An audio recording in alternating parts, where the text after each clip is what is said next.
Namaskaram. In our previous video, we have discussed the path to score 60 plus in AFM.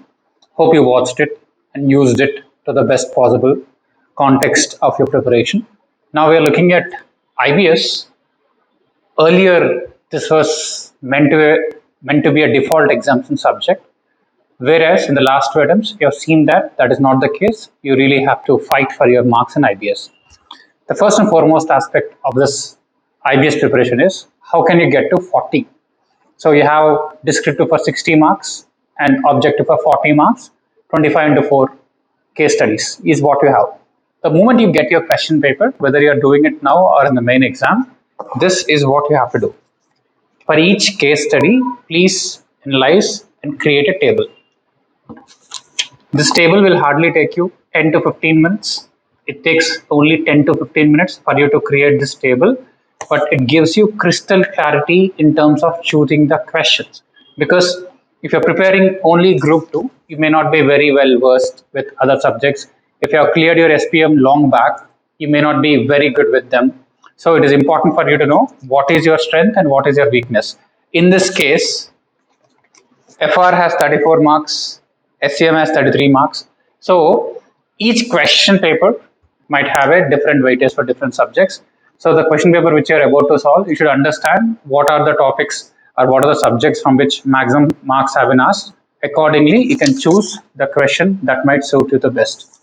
Here, you need not worry whether you know the question or not, because you anyways have a reference source.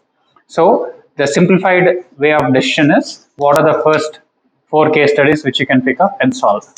This is one. The second aspect is IBS is a paper which requires your thinking, not just searching. It's not a paper where you have to search and dump. That is not the objective. That is only an additional option given to you. In case you cannot recall, you can probably search. But searching is not a substitute for thinking.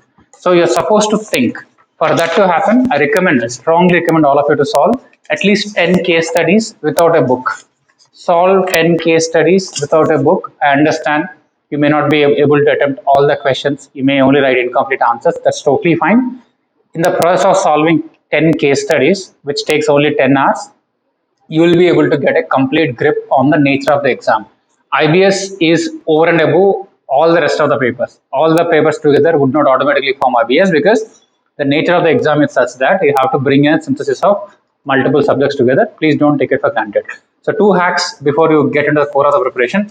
Number 1, so create a table like this, understand how each question is asked descriptive and subjective across all subjects, then pick the question accordingly. Number 2, solve at least 10 case studies without the books. Solve 10 case studies without the books in your practice before you start doing it with your books.